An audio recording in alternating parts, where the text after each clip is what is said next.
پاک بحریہ دشمن کے مقابلے میں نہ ہونے کے برابر تھی. اس کے باوجود اسے اپنے ساحلوں کی نگرانی اور نیلے پانیوں کی رکھوالی کا مقدس فرض سونپا گیا.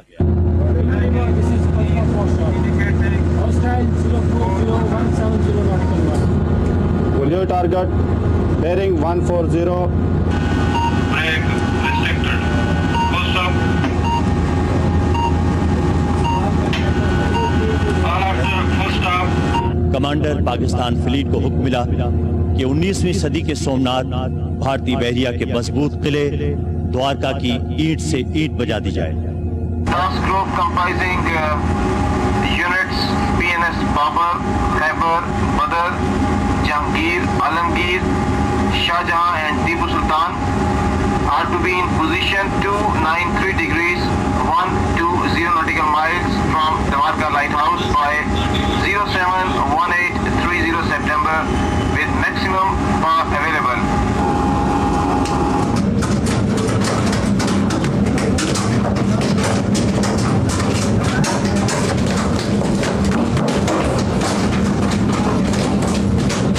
اور پھر دیکھتے ہی دیکھتے دوارکا آگ اور شعلوں کی لپیٹ میں آ گیا. بھارتی بحریہ کی قوت اور عظمت کے بت منہ کے بل زمین پر آ گرے اور وسیع سمندروں میں پاکستان کی عظمت اور برتری کے سبز ہلالی پرچم لہرانے لگے. میں دعوت دے رہا ہوں دوارکا کے عظیم مارکے کے ایک ہیرو، ستارہ حرب، تمغہ دفاع پاکستان اور ستارہ امتیاز کموڈور فصاحت سید کو. یہ تاریخ کا واقعہ ہے، آپ سب لوگوں کو معلوم ہے، لیکن میں سمجھتا ہوں اس کا سب سے اہم مقصد جو تھا وہ یہ تھا کہ دشمن کے منہ پر ایک تماچا مارنا تھا، اور وہ تماچا اس کے گھر پہ جا کے اس کو مارنا تھا.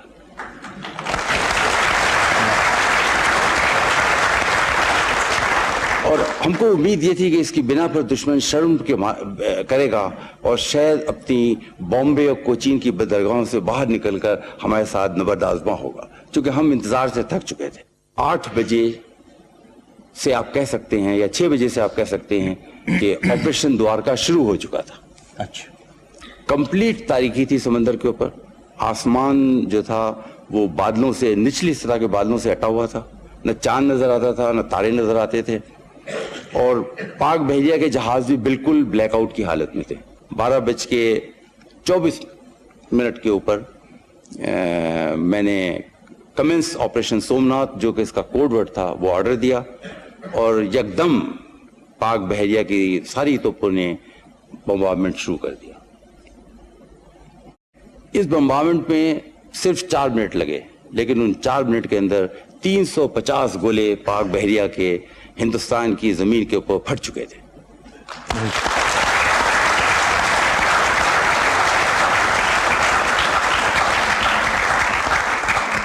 بمبارمنٹ صرف 4 منٹ کا تھا، لیکن یہ 4 منٹ کافی تشویشناک تھے. اور سب سے زیادہ تشویش مجھ کو اس وقت ہوئی جبکہ بابر کے برج پر سے رپورٹ آئی کہ ساحل سے جوابی حملہ ہو رہا ہے. اچھا.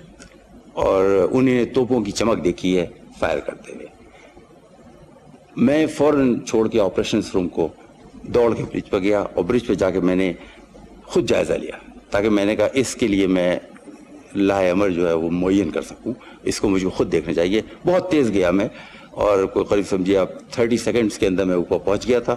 میں نے اس کا معائنہ کیا، اور اس وقت فضا جو اوپر تھی وہ بہت اچھا ہوا کہ موقع آیا اور میں نے جا کے اوپر دیکھ لیا، چونکہ اگر میں نہ اوپر جاتا اور آپریشن روم میں رہتا تو شاید اس فضا کے دیکھنے سے میں محروم رہتا. بالکل تاریکی تھی، صرف گولوں کی، توپوں کے فائرنگ کی گونج تھی، اور ہوا میں بارود کی بو تھی جو کہ آپ سانس لیتے میں سونگھ سکتے تھے. اور ساحل کے اوپر گولے جو تھے وہ پھٹ رہے تھے، اور وہاں کافی روشنی ہوتی تھی ہر دفعہ جب گولا پھٹتا تھا، اور تھوڑی بہت فائر وغیرہ بھی تھی ساحل کے اوپر. اور یہ وہی چمک تھی جو کہ ایک فرد نے دیکھ کر یہ خیال کیا تھا کہ شاید وہاں سے جوابی حملہ ہو رہا ہے. وہ جوابی حملہ نہیں تھا. اچھا. تو بس اس کو میں مطمئن ہو گیا. میں نے اللہ کا شکر ادا کیا، خداوند کی کریم کی مدد ہمارے ساتھ تھرو آؤٹ شامل حال تھی. میں نے اللہ کا شکر ادا کیا اور میں نیچے اترا. اترتے اترتے میں نے گنری آفیسر بابر کو، جو وہاں بڑی مستعدی سے اپنی گنوں کو کنٹرول کر رہے تھے، لیفٹیننٹ کمانڈر چودھری، ان کو دیکھا، اور میرے بہت دوست ہیں وہ، میں ان کو چاؤ کہتا ہوں، اور اترتے اترتے میں نے ان کے کندھے پہ ایک تیز ہاتھ لگایا، جوش میں، خوشی میں، اور میں نے کہا چاؤ ڈٹے رہنا، اور ان کا جواب بھی اتنی مستعدی سے، انہوں نے کہا کہ فصاحت ہم ڈٹے ہوئے ہیں۔ 8 ستمبر کے سورج کے طلوع ہونے تک پاک بحریہ کے جہاز دوبارہ اپنے اپنے جنگی ٹھکانوں پر بحر عرب میں پھیل چکے تھے۔